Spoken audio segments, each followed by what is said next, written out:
So, it's been 50 years of the VW Golf, but I'm not talking about that today. Today we have the Golf GTI, and it's not every day you get to see them all lined up behind me like today. And even more so, I'm going to be driving this, the Mark 1 Golf GTI, which is a 1983 1.8 litre Golf GTI, which honestly, I can't wait to get into this thing and see what it's like.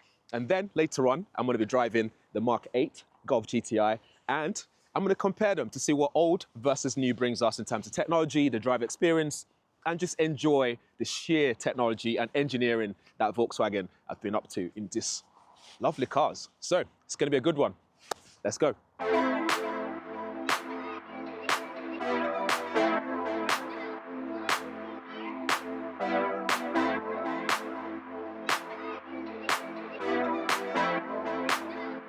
So just to put this into context, so right now I've just arrived in France. We're on our way to GTI Fest in Wolfsburg. This used to be held somewhere else in Austria, but that became too big for Austria, the location they were held at, that they thought about, what can we do about this? So they moved it to Wolfsburg. And now here we are. We're driving to Wolfsburg in a Golf GTI Mark 1. And the thing is, it's the 50th year of Golf in general, and when it comes to the GTI, it's the 48th year. So in a couple of years' time, the GTI itself will also be celebrating its 50th year of existence. So this brings me to this particular car that we're in, and this is the Golf GTI Mark 1. And this thing is fantastic. I've been driving it for a bit, and honestly, it brings so much joy to my face, just driving it and just experiencing it. So this is a 1983 version, it's 1.8 litres, and the production of this ran from spring of 1976 all the way to autumn of 1983. And this particular one was built in October 1983, which is much older than I am. So I was born in 88. So it's actually quite fantastic to be in this car because it's much older than me. I drive newer cars now. My first car actually that I drove myself was a Volkswagen Polo, so it brings some memories back in terms of the kind of stuff that you can do in the car and whatnot. The first experience I had of the Golf GTI was the Mark 5. I drove that before, and also my friend had the Edition 30 back in the day, which honestly used to be a dream. When I used to see that car, I used to wish I could own one of those. But here we are, I'm driving a Mark 1, which is honestly amazing. Like I said, this is 1.8, and in terms of the specs, back then, this will cost you just over £7,000, just to put into perspective. All you mathematicians out there, put that into perspective of what that will cost today. I have no idea, I'm not a mathematician, so I couldn't tell you. But yeah, £7,000 back then. And this was everything. It was iconic. Everyone wanted one of these, people that had it. Some people still kept theirs still today. So it's just an icon.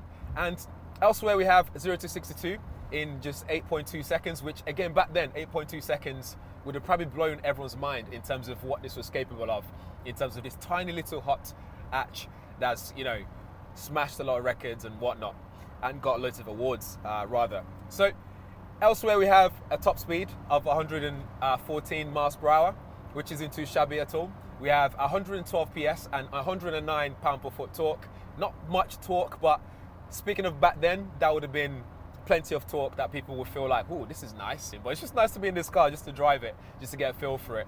Obviously, manual gearbox, 5-speed. The gear stick itself, it has this Golf gear knob, which is obviously iconic to this range, especially when it came out back then. Some of the things I noticed straight away when I got in the car is some of the stuff that I've become used to driving a newer car. So things like my electric windows, for example, we don't get that in here, obviously. We get a sunroof here though, which is actually quite interesting that they've put a sunroof there, which you have to wind as well to get to it. I keep holding the gear because honestly, I haven't done that in a long time. You just get in a car these days and you sat like this. But now I can rest my hand on the gear, which brings back lots of memories.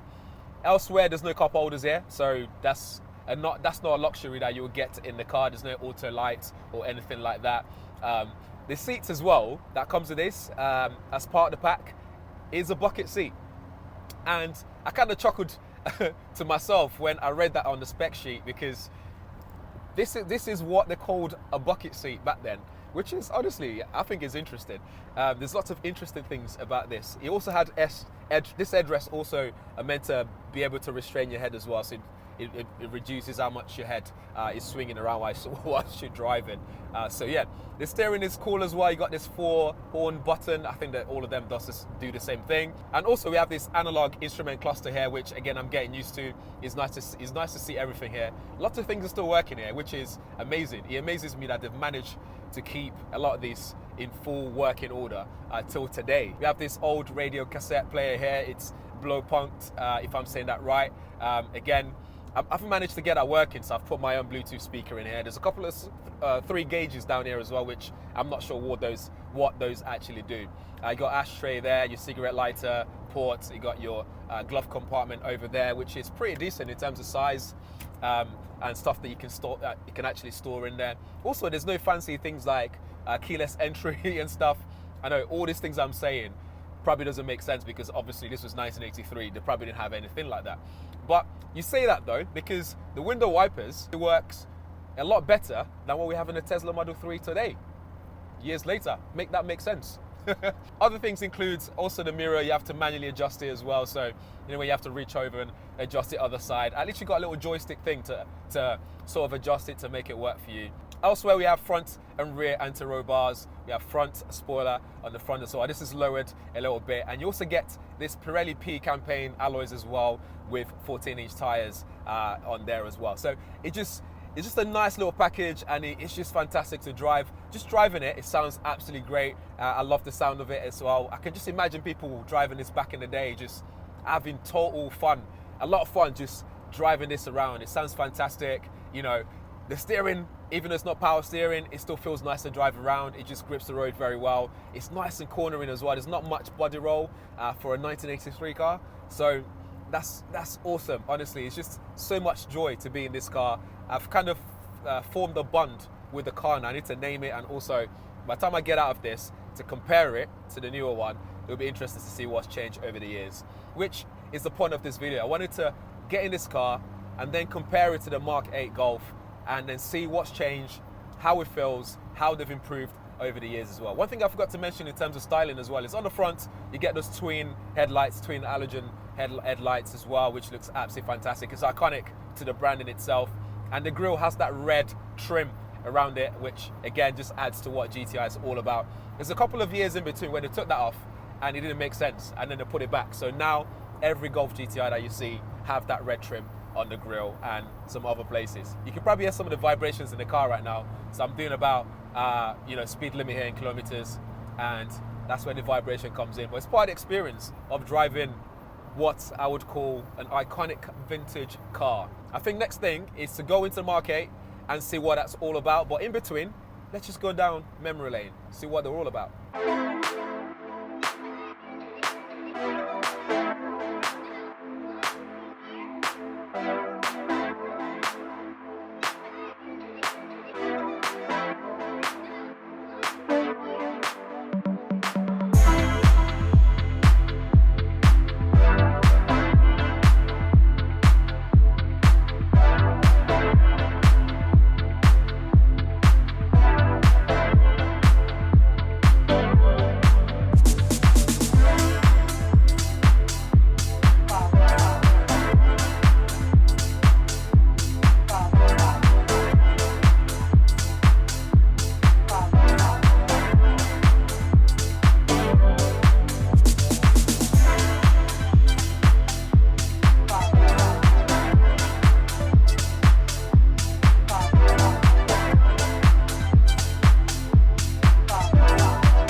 Alright, welcome to day 2. So we're still on our way to the GTI Fan Fest in Wolfsburg, and just on the Autobahn, and I've just been thinking about the Mark 4 because I've just been in that. That was the first car that I drove this morning on this journey. So we swapped from the Mark 1, moving on to the 2023 Mark 4 Golf GTI, which has an 180 PS, and you can do 0 to 62 in 7.6 seconds or so, 7.2 seconds, and it's pretty fast. That's a good conclusion to make so far, but obviously I've had the opportunity to be on a really nice road like this Ooh, that sounds so good. Um, Taking on the Autobahn, it's a great opportunity to fully test the power, the prowess of what the car's about. And it just makes me think back to 2023, having a hot hatch like that can do crazy speeds. It's just impressive. I mean, 0 to 62 in 7.9 seconds, top speed 138 miles per hour. That's more than enough than anyone would ever need on a normal road. But it gives you the opportunity to, you know, if you find yourself on the Autobahn or anything like that, you can just put your foot down and have some fun with it. So what was for me, going from Mark 1 to Mark 4, some of the differences that I noticed is the fact that the power delivery was much better in the Mark 4. You can tell that they've learned so much over the years to bring some more engineering qualities, you know, skills to the car itself. I'm just going to move out of the way for this Mustang Mach-E so they can go past. But yeah, so you can sort of notice that they've improved a lot, they've learned a lot, and then instill that in the car to give you that extra power feature. You know, makes you enjoy the car just a bit more than you probably would have otherwise. One thing I love about the car as well is the way that they've updated the interior as well. So things like the infotainment system, so-called infotainment system, they've updated it. So now you have CD changer in there. You still have a cassette player. You have the old school climate control in there, which looks great as well. All that old school feature just looks good. We now have a cup holder as well, something that they didn't have in the Mark 1. So those are the kind of changes that they've done to it, and it's kind of boxy feeling as well, again, taken from that design DNA that we've come to know from the Mark 1. One thing that they did wrong, though, in my opinion, is take away some of the design element on the exterior. So the red trim that we've come to know about the GTI, they didn't have it on that particular version, which is strange. But I think they learned a lot, because I reckon back then a lot of feedback would have been, I wish it had that, because people might have worried that actually, if you've taken that away, does that mean you've taken away some other bits as well in terms of performance? So yeah, but performance still remains the same. It's absolutely fantastic, especially when you're going through the gears. When you get to, you can push it to like 6,000 revs and you still get nice power delivery throughout the revs. And also when you're like in gear 5, gear 6, and for whatever reason, if you have to slow down on the motorway, you don't want to have to drop down gear again to get good level of power again to keep going. Not a lot of torque still, but it still feels really nice to drive. Honestly, it was fantastic. I fully enjoyed myself in that car. Fast forward to this though, this is the Mark 8.5 Golf GTI, the more expensive one. By the way, this is not a review, by the way. This is just me comparing old to new, just to see what that's like and talk to you about the experience. So, sitting in the Mark 8.5 is such a lovely experience, especially when you stick in sports mode. The car just comes alive.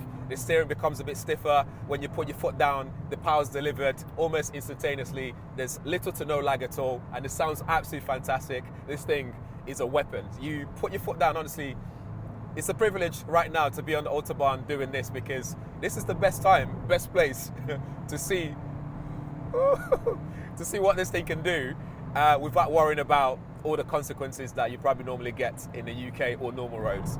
But yeah, it's just fantastic. Obviously, they've added so much tech in this as well. You got things like your infotainment display here that's nice and big. You got Apple CarPlay, Android Auto. You got active cruise control. The instrument clusters, digital as well. No more analog there as well. You still get some buttons on the steering to control things like your media and active cruise control. And you get all the extra tech for safety as well. You know, like lane departure warning, all that kind of stuff. When you're parking, you got all the beeps and cameras and all that kind of stuff that's now brought it up to date. And I think after driving from the old to new, some of the questions I had in my mind was the fact that, can we talk about the fact that maybe new cars are making drivers, I don't know, less caring about the driving experience? I don't know. I feel like the car does so much for you that you worry less, you think less about the mechanical side of it, about how you're changing your gears and what you're doing. All you do is put your foot down now and the car does the rest for you. Versus when you go back to even the Mark 4, still manually changing the gears, and there's less technology invasion or technology interference when you're driving the older cars, which I think was just a lot more fun in my opinion. But I'll be interested to see what you guys think in the comments below regards to that. But that's basically the range for me in terms of just this experience, being able to go from Mark 1 all the way to the 8.5, the latest Golf GTI in the range. It's absolutely, honestly, such a joy. It's fantastic, and I hope I can get this in actually to give it a full review and talk to you a bit more about what this car is all about, you know, the design and everything else. But yeah, let me know what you think in the comments below. I hope you've enjoyed this video, because I think I've enjoyed this experience. We're still on our way now to Wolfsburg, so we're not far off, and once we get there, I'll be able to capture the experience of what the GTI Fan Fest is all about and add it into this video as well. But yeah, thanks for watching. I hope you liked it, and subscribe, smash the like button, and if you've owned a Golf GTI over the years or whatever, drop a comment below. Let me know which one you had. If you have any pictures of it, anything like that, hit me up on Twitter, Instagram DM or whatever. Send me some. I want to see some pictures, and I can't wait to get to the Fan Fest, because there's going to be some amazing Golf GTI there that's been looked after. Everyone's individualized it in some sort of way. It'd be interesting to see them as well. So yeah, look out for that. And yeah, thanks for watching. I'll see you guys in the next one. All right, who wants it? Let's go.